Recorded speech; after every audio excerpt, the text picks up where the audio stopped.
Hey, history buffs and architectural lovers, get ready to step back in time and explore the fascinating world of George Washington's Mount Vernon. In this video, we are taking you on a virtual tour of this historic landmark, from its grand architecture and elegant interiors to the sprawling gardens and grounds. We will also delve into the lives of the slave people who helped build and maintain Mount Vernon. So buckle up and join us as we uncover the rich history embedded in every brick, flower bed, and dusty pen at Mount Vernon. Let's do it.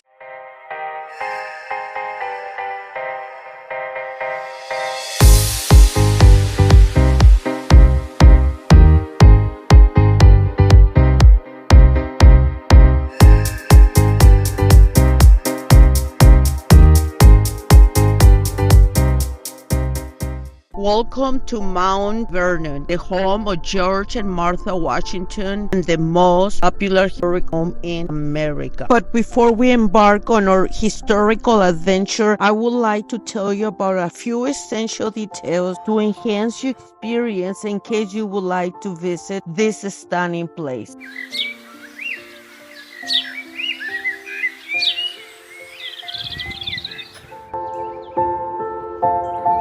General admission includes access to historic area, gardens, outbuildings, and museum, as well as an audio tour device. Mention tour ticket might be purchased separately. If you have purchased a mansion tour, your ticket will note the time you might enter the mansion line.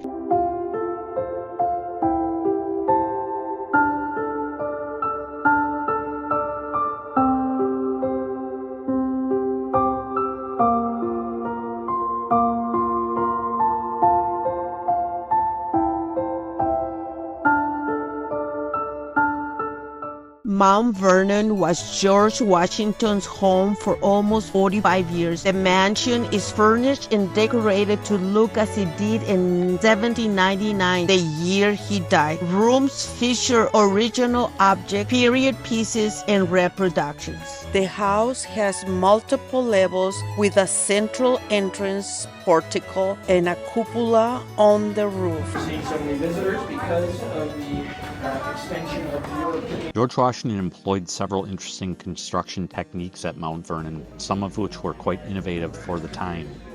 Wood masquerading as stone, while the mansion appeared grand and stately with the exterior finish, it's actually made of wood. Washington carved a stone look, so he opted for a technique called rustication. Here pine boards were meticulously cut into panels, beveled to mimic stone masonry, and then painted with a special sand-textured finish.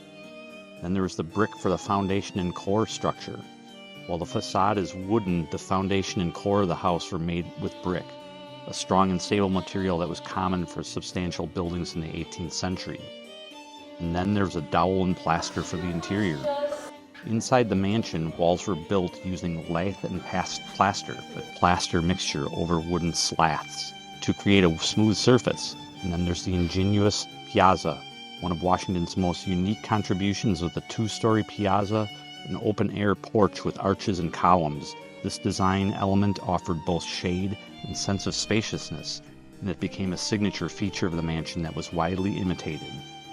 These techniques offer a glimpse into 18th century construction practices and also reveal George Washington's keen eye for design and a desire for a grand yet practical home. Peacefully passing those powers on. That tradition of the peaceful transfer of power he knew was essential for succeeding in our The interior decor at Mount Vernon reflects the late 18th century Gregorian style with a blend of British and American influences. Here are some key features. The Washingtons favor bold colors, especially green, which was a sign of wealth at the time.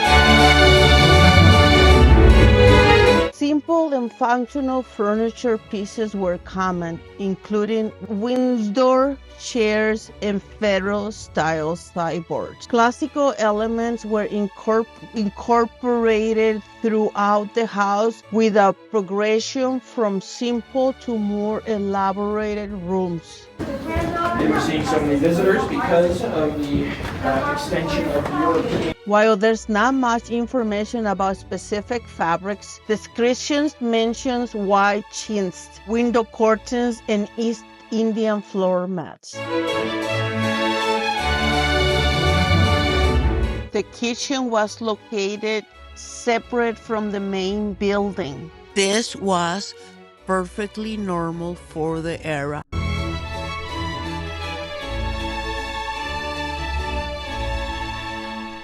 Mount Vernon landscape design reflects George Washington's deep interest in agriculture and horticulture. Here's a glimpse into the gardens and terraces. The upper and lower gardens, these are symmetrical gardens on either side of the mansion, walkways, hedges, and a variety of plants like vegetables, herbs, and ornamental flowers. Washington experimentation with many plants and crops is showcased here. This garden contained rare and unusual plants from around the world. Built by Washington, the greenhouse served as a place to cultivate exotic plants and provide a source of fresh produce during the winter months. George Washington is buried alongside his wife Martha and near other family members in the tomb, which was completed in 1831. The original burial vault is located nearby.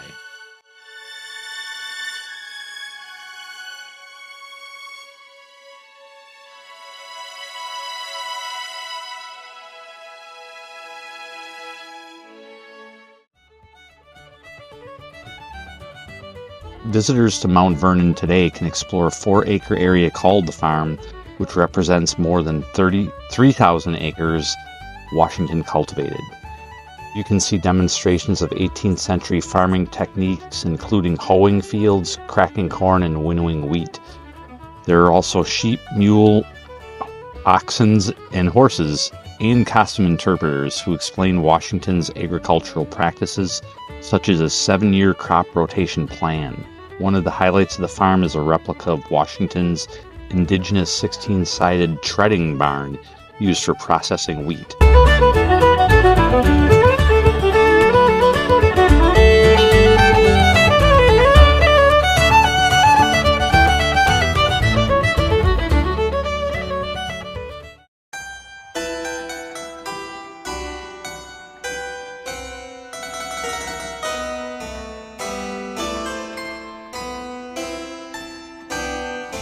These quarters housed the enslaved people who made Mount Vernon function.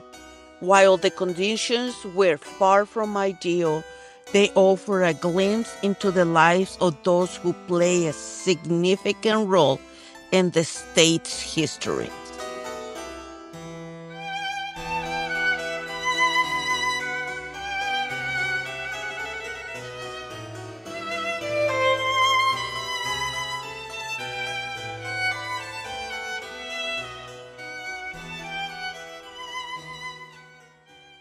George Washington's Mount Vernon wasn't just a grand estate, it was a thriving agricultural enterprise. The Mount Vernon estate totaled nearly 8,000 acres and was divided into 5 farms. Each farm had its own overseers, enslaved workers, livestock, equipment, and buildings.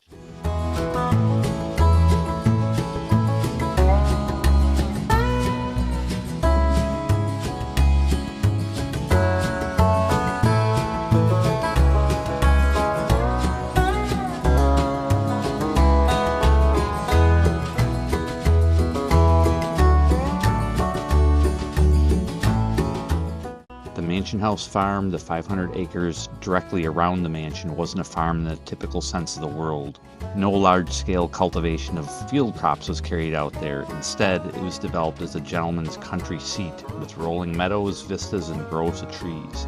There was an extensive park between the mansion and the river shore, and an enclosed vineyard below the kitchen garden.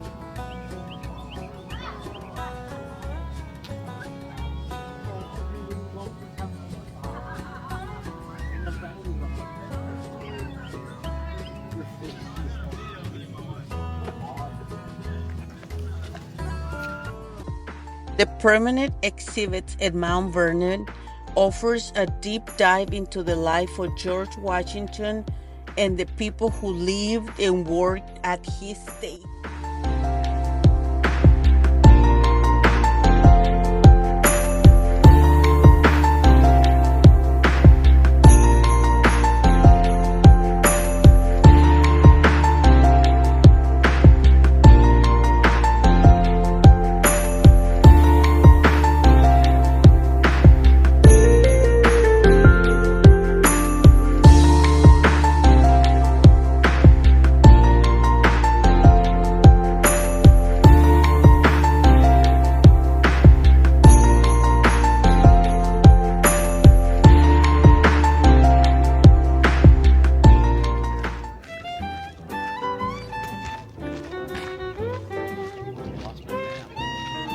I got it on my end.